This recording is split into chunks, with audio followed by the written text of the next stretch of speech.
Je vais goûter avec toi, hein, si tu permets. Tu permets? Non. Bon, pas tant pis, je vais pas goûter avec toi. Vraiment, le fait de me l'avoir demandé fortement, bon, ça m'a donné envie de vous faire plaisir, mais c'est vraiment pas ma zone de confort, hein, c'est ce que je vous disais. Mais vraiment, hein, qu'est-ce qu'on fait pas pour notre communauté, hein, je peux vous dire que vraiment, je vous apprécie parce que c'est compliqué pour moi d'être dans cette recette. Bon bah voilà les amis, vous avez vu les petites recettes de Pourim en version sucrée.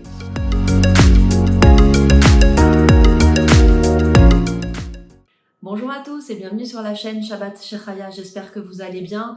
J'espère que vous allez bien depuis la semaine dernière où on a fait notre première vidéo de Pourim parce qu'aujourd'hui on va faire ensemble la deuxième version. La semaine dernière, on a fait une version salée des recettes de Pourim et aujourd'hui, on va faire la version sucrée, les gâteaux, les biscuits, voilà, tout ce qu'on peut mettre dans nos Mishlo Armanot ou pas. Je vous rappelle donc que la semaine dernière, j'ai sorti une première vidéo de Pourim avec des recettes salées. Je vous invite fortement à aller voir la vidéo pour, voilà, pour vous inspirer si vous avez besoin d'inspiration. Et également les vidéos des années précédentes que vous trouverez dans ma playlist de Pourim. Je vous ai fait une playlist où j'ai vraiment rassemblé toutes les vidéos de Pourim. Je fais ça pour chaque fête en fait pour que vous puissiez retrouver plus facilement ce que vous cherchez si vous cherchez quelque chose de particulier. En tout cas, n'hésitez pas à aller voir. Vous avez donc la vidéo de Pourim il y a 2 ans, la vidéo de l'année dernière et là vous allez avoir les vidéos de cette année, il y en aura 2. Donc là, on va tourner la deuxième ensemble et comme je vous disais, on va faire des recettes sucrées. Alors dans ma vidéo de la semaine dernière, je vous disais justement que je savais pas trop encore ce que j'allais faire et que j'allais essayer de trouver des idées originales de gâteaux et de biscuits. Alors effectivement, on va être dans l'original pour 2 recettes, mais la première qu'on va faire, on va faire du méga traditionnel puisqu'on va faire les oreilles d'Aman. Et je vous cache pas que vraiment, j'ai eu envie de les faire parce que vous m'avez poussé à le faire, vous m'avez poussé dans mes retranchements et vous me sortez de ma zone de confort. Vous m'avez demandé l'année dernière effectivement de vous faire les oreilles d'Aman en vidéo et pour être honnête, c'est la première fois de toute ma vie que je vais les faire. Donc on va faire ça ensemble. Et pour les 2 autres recettes, je vous laisse découvrir au fur et à mesure ou je vous le dis? Non, je vais vous le dire comme ça. Si vous avez envie de suivre les recettes, vous savez exactement ce qu'il y a dedans. Donc on va faire également des truffes au chocolat noir et on va faire un knafé. Un knafé, c'est un gâteau oriental. Vous allez voir, c'est super bon et on en parlera ensemble dans le cours de la vidéo. Voilà, on va passer en cuisine, on va s'y mettre et comme très souvent, je vais faire ça en fait en passant d'une recette à l'autre, en laissant poser quelque chose, en revenant derrière, etc. Mais c'est aussi pour vous montrer qu'on peut très bien faire 2-3 sortes de gâteaux, de biscuits ou autres, de recettes en fait en général, sans perdre trop de temps. Et comme ça, si ça peut vous donner envie de vous y mettre vous aussi en voyant que finalement c'est tout à fait faisable, et bien voilà, ça me fera hyper plaisir. On passe en cuisine pour les recettes. Bon les amis, il faut que je vous dise quand même, et c'est hyper important, c'est que c'est la première fois de toute ma vie que je vais faire des oreilles d'Aman. Donc on va les faire ensemble, j'espère que ça sortira bien, il n'y a pas de raison. En fait au final quand j'ai vu la recette, je me suis dit que c'était hyper simple, hein. C'est juste une pâte sablée avec dedans, vous fourrez avec ce que vous avez envie. Donc ça devrait pas être trop compliqué, à la limite le truc peut-être le plus délicat, ça va être de former les oreilles. Ça on verra quand on y sera, pour l'instant on va déjà faire la pâte, la pâte sablée. Donc je vous mets à l'écran tout ce qu'il nous faut, donc bien sûr de la farine, du sucre, de la, comment ça s'appelle, de la levure, j'avais oublié le mot, un peu de vanille, 2 œufs, du sel et du beurre. Et après moi, pour garnir mes oreilles d'Aman, je vais faire ça avec du Nutella. Franchement, je sais pas trop. Je sais que quand c'est un carré de chocolat comme ça, j'aime pas trop après le rendu. Je vous avoue aussi que c'est pas mon dessert préféré, enfin c'est pas mon gâteau préféré de Pourim, pas du tout. Mais vous avez été nombreux à me demander la recette l'année dernière et je les avais pas faites. Donc je me suis dit cette année, je vais faire un peu de traditionnel et puis vous avez vu sur les 2 autres recettes, on fera quelque chose d'un peu plus original. Donc on va déjà commencer par ça. Voilà, donc je commence par mettre les 250 g de farine. En vrai, en fait, c'est pas très compliqué pour faire la pâte, hein. Il suffit juste de rassembler tous les ingrédients et on va mélanger et obtenir une pâte. Je la mettrai un petit peu au frigo pour qu'elle durcisse et qu'elle soit plus facile après à travailler.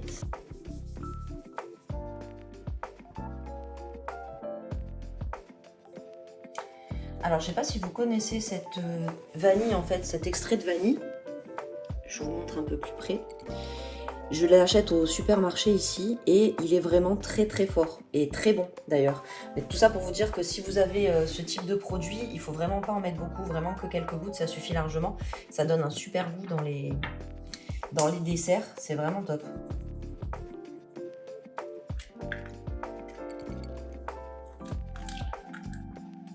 Alors je dois aussi mettre du beurre et le beurre là je le trouve un peu trop dur donc je vais le passer un petit peu au micro-ondes pour qu'il soit un peu plus mou. Je veux pas qu'il soit liquide mais je veux qu'il soit un peu plus mou parce que là je vais pas pouvoir le travailler sinon.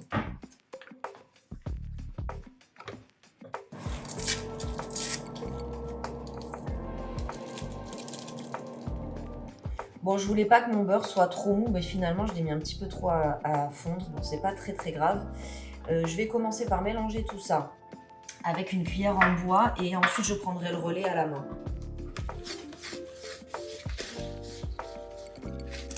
Bon, franchement, la vérité, je mets un gant parce que j'ai les ongles extrêmement longs et que je trouve que c'est pas très hygiénique quand les ongles sont très longs de travailler des pâtes comme ça. Mais c'est pas pour un effet de mode. Après, la vérité, si vous n'avez pas les ongles longs et que vous lavez les mains, il n'y a aucun problème à le faire à la main. Mais là, c'est vrai que mes ongles sont extrêmement longs. Donc voilà, vous voyez, on obtient une pâte comme ça. Et bon, là, elle est pas, vous voyez, elle est assez molle. Donc je vais la mettre un petit peu au frigo pour qu'elle durcisse et qu'ensuite on puisse former nos oreilles d'amande.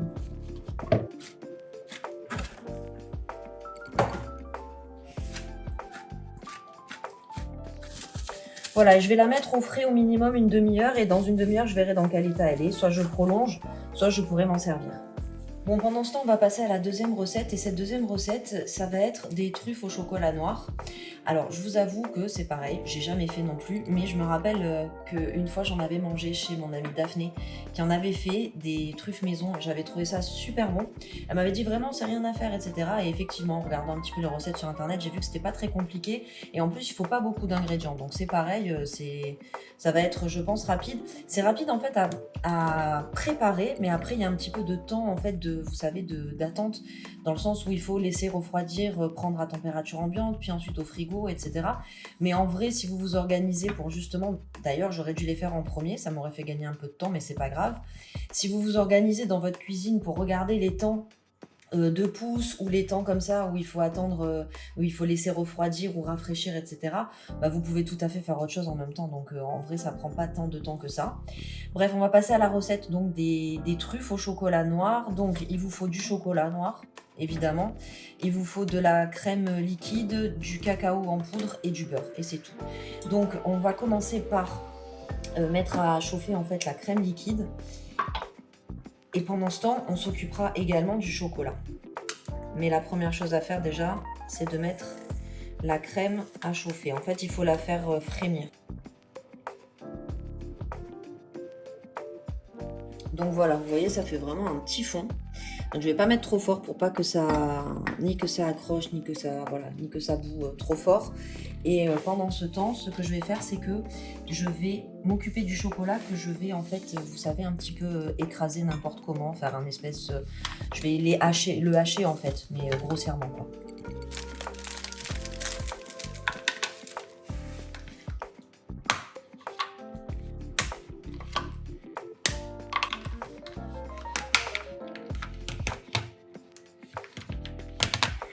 Voilà, vous voyez, j'ai coupé vraiment grossièrement. C'est juste parce qu'en fait, on va mettre la crème qui sera chaude sur le chocolat pour le faire fondre avec. Et donc, en petits morceaux, ça sera toujours plus facile en fait à fondre.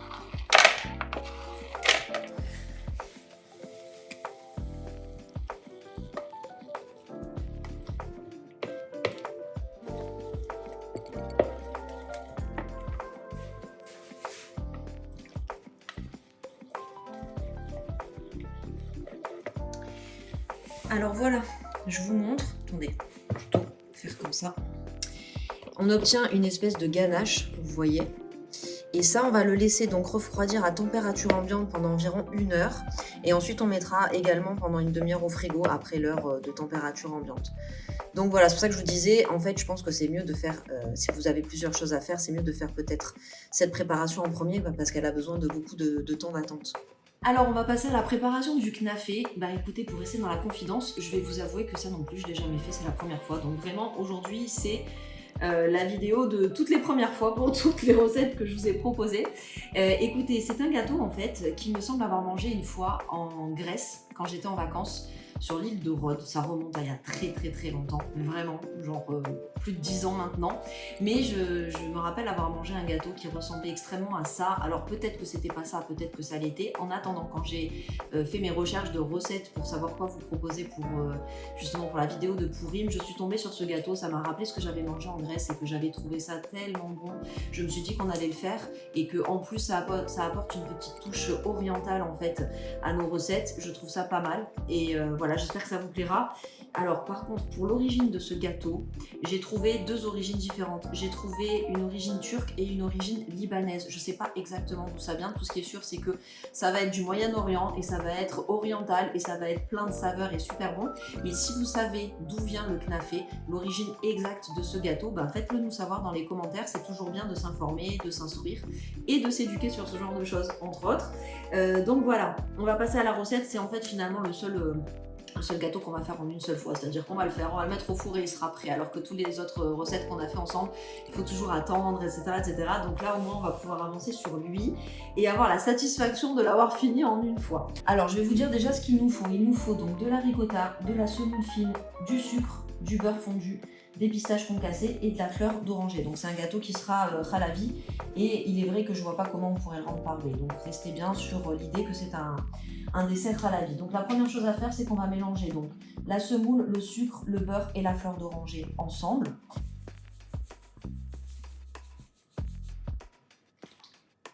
Pour ce qui est de la fleur d'oranger, vraiment, si vous n'aimez pas ça, bah, ne la mettez pas tout simplement. Je pense que c'est pas très grave. Moi, je vais en mettre un petit peu parce que la mienne, elle est vraiment pas forte en fait. Elle a vraiment quasiment pas de goût. Elle est vraiment très subtile. Vous voyez, même quand je l'ouvre, elle sent pas fort du tout. Donc voilà, j'en ai mis une cuillère à soupe. Mais ça, c'est vraiment optionnel. Si vous aimez pas, vous n'en mettez pas, c'est pas un souci.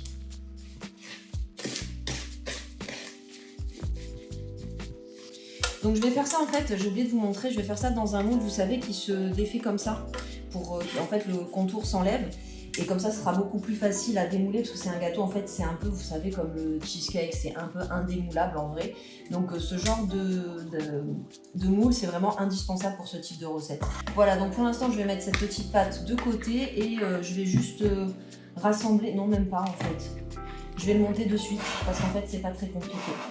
Alors, ce qu'il faut faire, j'avais prévu ça, mais je crois que j'en ai pas besoin, c'est que je vais mettre une petite couche en fait de cette préparation dans le fond du plat. Alors, ça s'étale pas très facilement, hein. Alors, il faut mettre une fine couche dans le fond du moule. Je vais vous montrer.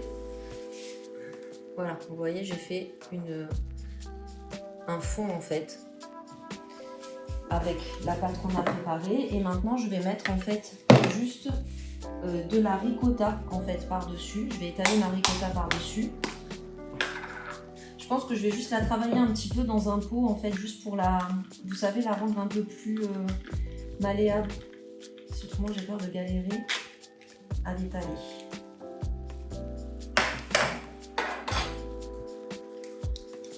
Quoique ça va, celle-là, elle est pas mal. Hein. Elle est pas trop dure. Il y a certaines marques où la ricotta, elle est plus compacte et c'est difficile à travailler, mais là, ça va. Ça fait une espèce de crème, c'est pas mal. Vous voyez, voilà, c'est déjà une crème, en fait. Vous n'avez pas besoin de transvider là-dedans, comme moi j'ai fait quand vous avez ce type de matière. Il est vrai que d'habitude, j'achète une autre marque. Là, j'ai pris la marque GAD. Elle est vraiment pas mal. Ah, mais c'est une crème ricotta, en fait. C'est pour ça, elle est déjà sous forme de crème. Et des fois, moi, je l'achète d'une autre marque.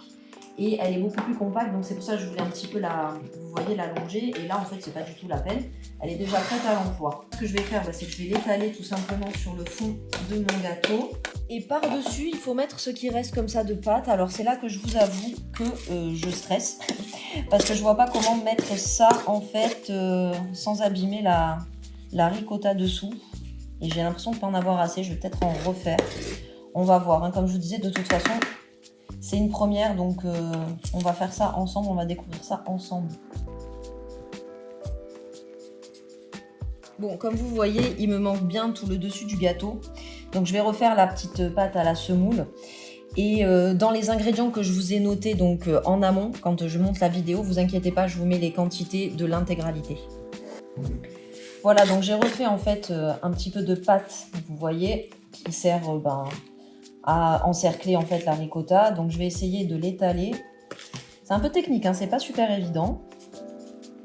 Enfin, quand je dis un peu technique, je pense que les pâtissiers professionnels doivent rigoler parce que c'est pas trop ça la technique, mais on va dire que pour madame tout le monde, pour moi c'est un peu technique. Dans le sens où voilà, faut faire attention, faut être précis. Et c'est pas trop mon fort en fait. Voilà, je suis plutôt bien arrivée à recouvrir le gâteau là. Je suis contente. Je vais finir ce qui me reste parce qu'il n'y a pas de gaspillage, hors de question.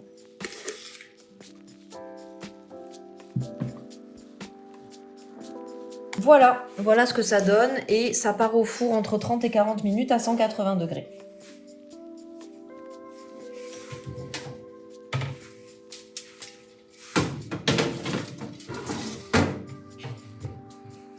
Alors les amis, on va profiter du temps de cuisson du gâteau pour former en fait nos oreilles d'amande. Donc là, la pâte, elle est restée un peu plus d'une demi-heure au frigo et effectivement, je vois qu'elle a durci.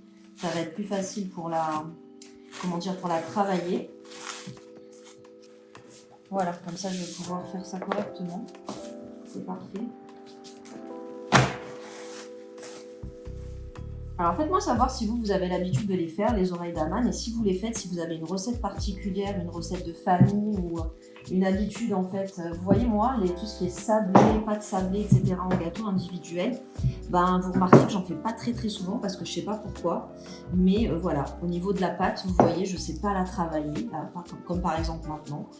Peut-être qu'il faudrait que je mette une feuille de papier... de papier cuisson, j'en sais rien. En tout cas, voilà. Il faudrait peut-être que je mette aussi, je pense, de la farine. Hein, maintenant que j'y suis là. Je vais essayer de fariner un peu en espérant que ça m'aide.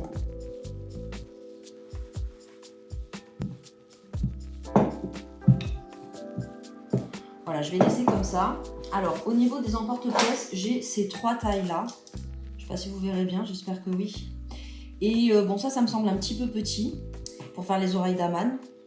Parce qu'après, vous savez, il faut rassembler les bords, en fait. Donc, ça me semble un peu petit. Ça me semble un peu grand. Ça va être des trop gros gâteaux. Donc, je pense que je vais me rabattre sur le second, sur celui du milieu. Donc, je vais essayer de faire des ronds, tout simplement. Moi, mon appréhension dans ce type de gâteau comme ça, avec de la pâte sablée, c'est vraiment, vous savez, le fait de la manipulation, en fait, tout simplement. Le fait de manipuler les gâteaux, j'ai toujours peur que ça se casse, que ça se fasse pas bien, quoi. J'espère que je vais y arriver, vraiment, c'est pour ça, c'est dans ce sens-là que je vous disais, vraiment, le fait de me l'avoir demandé fortement, bon, ça m'a donné envie de vous faire plaisir, mais c'est vraiment pas ma zone de confort, hein, c'est ce que je vous disais.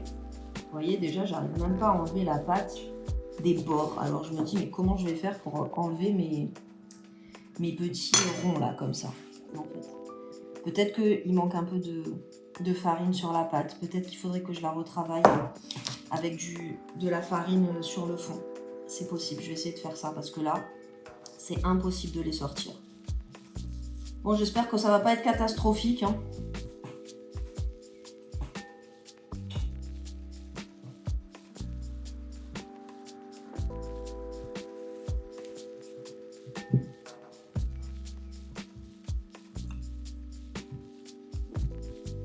Bon, j'espère que ça sera plus facile comme ça. Ça a l'air déjà à laisser. Mais vraiment, hein, qu'est-ce qu'on fait pas pour notre communauté, hein. Je peux vous dire que vraiment, je vous apprécie parce que c'est compliqué pour moi d'être dans cette recette. Mais on va y arriver. Ah bah voilà, vous voyez, là, ça sort tout seul. C'est beaucoup mieux, c'est plus encourageant déjà. Et c'est vrai que c'est quelque chose que je maîtrise pas, mais vraiment pas en fait. Et c'est dommage parce qu'en vrai, c'est pas compliqué à faire, hein, tout ce qui est petit sablé ou voilà, des recettes sur cette base-là. Et j'en fais vraiment rarement à cause de ça. Parce que il me faut toujours 2 essais avant d'arriver à manipuler la pâte. Voilà, ça ressort jamais vraiment super beau parce que c'est pas régulier ce que je fais. C'est pas du tout ma spécialité, quoi.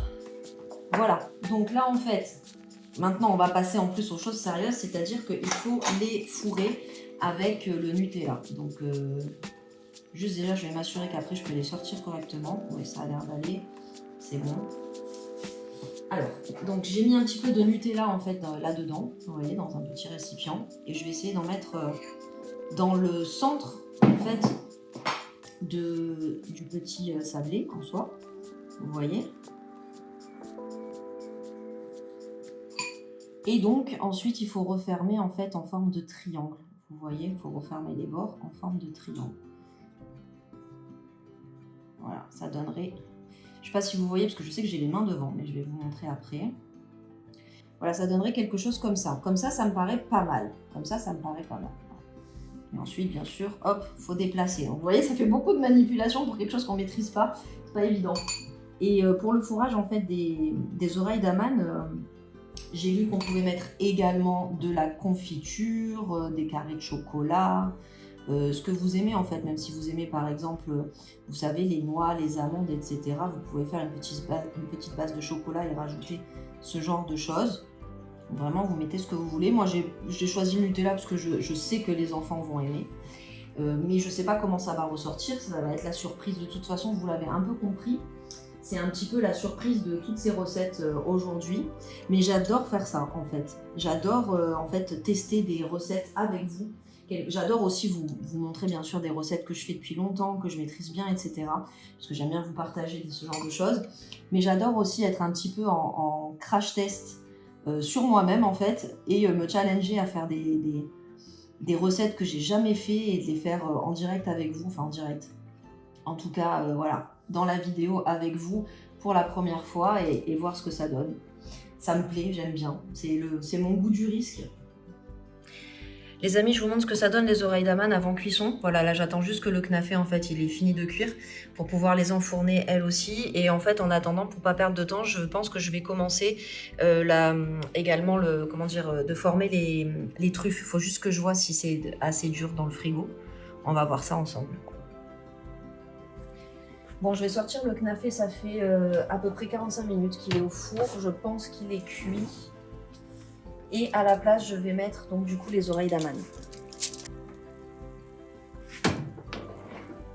Voilà, je vais les laisser entre 15 et 20 minutes.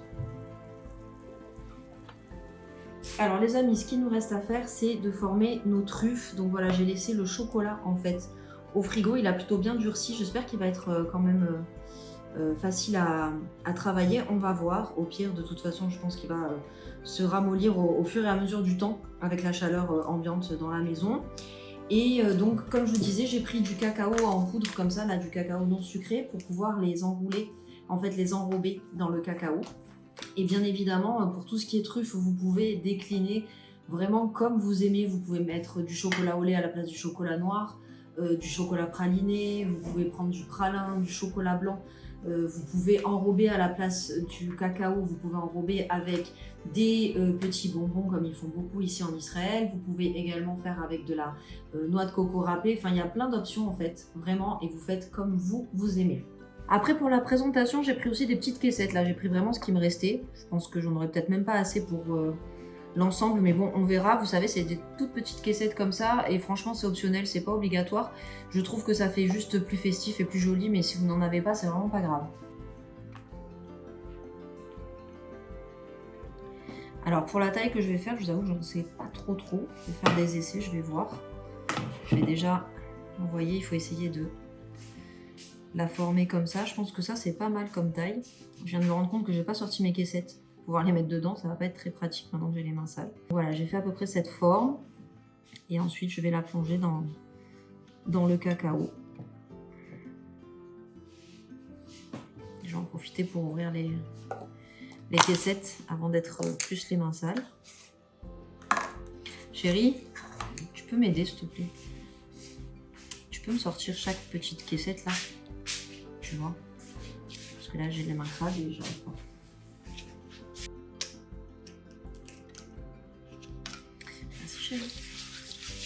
Vous voyez, à force de les manipuler, ça fond déjà très vite. Hein. Finalement, il faut vraiment qu'elle soit quand même, que la pâte soit quand même assez dure pour pouvoir tenir. De toute façon, si je vois que c'est trop mou au fur et à mesure, je remettrai un petit peu au frigo, mais je vais essayer de me dépêcher surtout. Les amis, on a quasiment fini nos préparations. Les oreilles d'amande sont cuites, les truffes sont prêtes. Je les ai remises dans le frigo. Et d'ailleurs, il faut les conserver dans le frigo. Et là, en fait, ce que je vais faire, le knafé aussi est terminé. Je l'ai mis un petit peu au frigo également pour qu'il puisse un peu redurcir. Parce que vous savez, ça ressemble un petit peu à un cheesecake au final. Et donc du coup, voilà, je voulais pas qu'il tombe complètement quand je vais le démouler.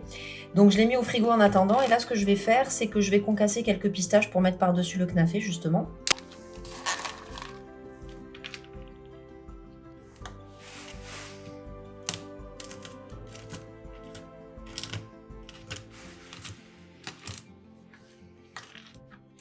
Voilà, je concasse grossièrement, vraiment, faut pas que ça soit de la poudre, donc je mets pas beaucoup de coups de couteau et assez doucement en fait, vous voyez. Voilà, je pense que comme ça va suffire. On va voir, au pire s'il en faut encore, on en refera. Donc voilà le gâteau après cuisson. Au début il bougeait, vous voyez, là en fait il bouge plus quand je le secoue un peu. Donc j'espère qu'il va pas retomber quand je vais le démouler, on va voir. C'est la grande surprise.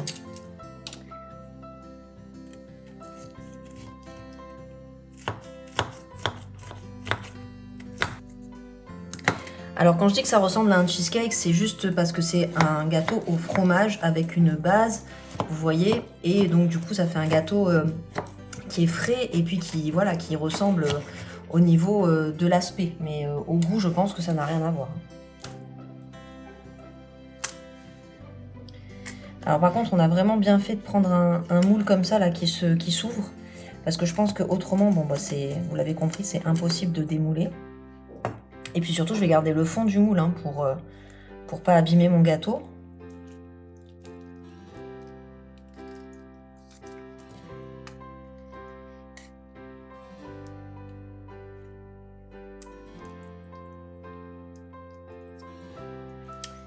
Rattraper un peu les bords qui sont tombés. Je pense qu'en vrai, dans l'idéal, il aurait fallu que j'attende encore un peu pour le démouler. Je vous avoue qu'avec la vidéo, j'avais besoin de pouvoir le faire maintenant. Donc ça sera pas parfait esthétiquement, mais on va s'en sortir. Voilà, donc voilà ce que ça donne. J'ai remis un petit peu les bords qui étaient en train de tomber, comme je vous disais, parce que le gâteau, il aurait besoin de rester un peu plus au frais. Je vais décorer avec quelques pistaches concassées, comme je vous disais. Bon, je me rends compte du résultat à la caméra. À la caméra, c'est absolument immonde. C'est vraiment pas joli. Parce que vraiment, je l'ai démoulé trop tôt. Mais bon, écoutez, c'est comme ça arrive. En tout cas, voilà. Laissez-le bien au frais au moins 2 heures, je pense, avant de le démouler. C'est l'idéal. Moi, je l'ai laissé quoi, 20 minutes, même pas. Voilà, mais en tout cas, ça donne ça. Je vais le remettre un petit peu au frais avant de pouvoir... de le goûter. Bon les amis, vous voyez, j'ai terminé les pâtisseries pour Pourim et j'ai demandé à mon mari d'avoir le rôle le plus important de toute la vidéo, c'est-à-dire le goûteur. Il va nous dire ce qu'il en pense. Pour le gâteau, pour qu'il refroidisse un peu plus vite, parce que j'étais un peu prise par le temps, je l'ai mis un petit peu au congélateur. Il a l'air de un peu mieux se tenir désormais. Et là, vous avez les oreilles d'amande qui ont l'air franchement succulentes et on a ici les truffes. Donc, je vais te filer une petite assiette, chérie, puis tu vas nous dire ce que t'en penses. Tu vois si c'est pas empoisonné. Voilà, tu vérifies si c'est pas empoisonné. Bon, tiens, je te donne une petite oreille déjà. Je te donne une petite truffe. Et on va couper ce gâteau.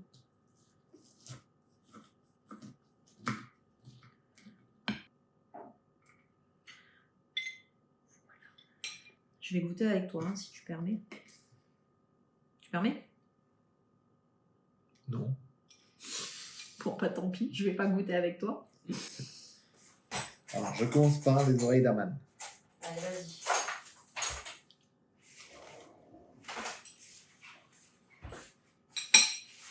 Oui.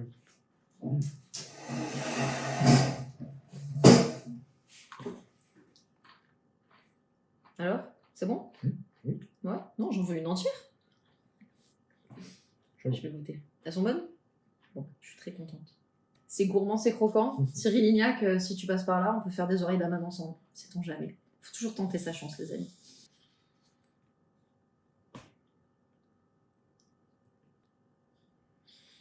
Tu valides la truffe? Ah ouais. Bon. Attends. Comme on est filmé, tu peux rien dire. Bon, moi, je t'avoue que j'attends de goûter ça. Pour voir si c'est bon.